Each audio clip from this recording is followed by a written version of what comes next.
hello' স্প্ৰেন মই দেৱাশ্ৰী ডেকা আজি 1 minute চৰ্চত আহোমৰ ৰাজত্বকাল আহোমসকলে নিজকে তোমাৰ খুংলু বা খুংলাই বুলি দাবী কৰে এই খুংলু মানে হৈছে ইন্দ্ৰৰ নাতি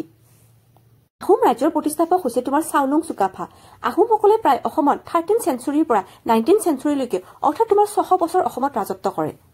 এই চাওলুং চুকাফা তোমাৰ আহিছিলে চাইনাৰ মাওলুং নামৰ এখন ঠাইৰ পৰা চাইনাৰ তোমাৰ মাওলুং নামৰ ঠাইখনত ৰজা হোৱাৰ কাৰণে দুজন কেণ্ডিডেট আছিল এজন হল তোমাৰ চুকাফা নিজে আৰু এজন চুকাফাৰ তোমাৰ ব্ৰাদাৰ কিন্তু চুকাফাৰ আইতাকে কয় যে এখন হাবিত দুটা সিংহ থাকিব নোৱাৰে সেইকাৰণে চুকাফাই সেই ৰাজ্যখন তোমাৰ পৰিত্যাগ কৰি কিনে অসমৰ ফালে অভিমুখী হয় চুকাফাই 1215 চনত মাওলুং ত্যাগ কৰে আৰু মাওলুং ত্যাগ কৰি নগা পাহাৰৰ তোমাৰ পাটকাই পৰ্বত হৈ যেতিয়া অসমলৈ অভিমুখী হয় তেতিয়া তেওঁলোকক 900 পুৰুষ মহিলা আহে দুটা হাতী আনে আৰু তোমাৰ 300 ঘোঁৰা লৈ কিনে তেওঁলোকক যাত্ৰা কৰে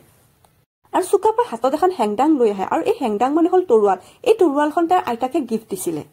চুকাফাই 1215ত ঘৰ পৰিত্যাগ কৰে আৰু 2 ডিচেম্বৰ 1228ত তোমাৰ ব্ৰহ্মপুত্ৰৰ ভেলী নামৰূপৰ তোমাৰ টিপামত উপস্থিত হয় সেইকাৰণে প্ৰত্যেক বছৰে 2 ডিচেম্বৰ তোমাৰ চুকাফা দিৱস বা আহোম দিৱস বুলি তোমাৰ প্ৰতিষ্ঠা মানে উদযাপন কৰা হয় বুলি 1228 চনত চাওলুং চুকাফাই প্ৰতিষ্ঠা কৰা আহোম ৰাজ্যখনৰ নাম আছিল মুণ্ডুং চুংখাম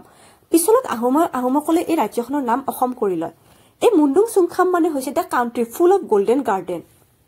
সোণালী ঢালনিৰ পথাৰেৰে আগুৰা অসমখন আছিল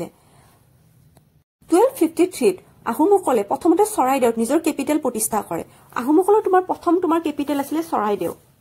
চুকাফাৰ দিনৰে পৰা তোমাৰ বুৰঞ্জী লিখা ষ্টাৰ্ট হয় আৰু চুকাফাই দেউঠাই আৰু বাইলুঙক বুৰঞ্জী লিখিবলৈ আদেশ দিয়ে চুকাফাই বৰগোহাঁই আৰু বুঢ়াগোহাঁই এই পদৰ সৃষ্টি কৰে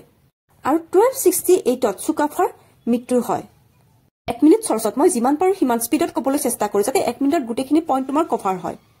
হিষ্ট্ৰী জিঅগ্ৰাফি পলিটি এনভাইৰনমেন্ট সকলো সাবজেক্টৰে অসমীয়াতে মই ভিডিঅ'বিলাক দি থাকিম তোমালোকে মোৰ চেনেলটো সাবস্ক্ৰাইব কৰি দিবা আৰু কিবা থাকিলে মোক কমেন্ট কৰি জনাবা আজিলৈকে বাই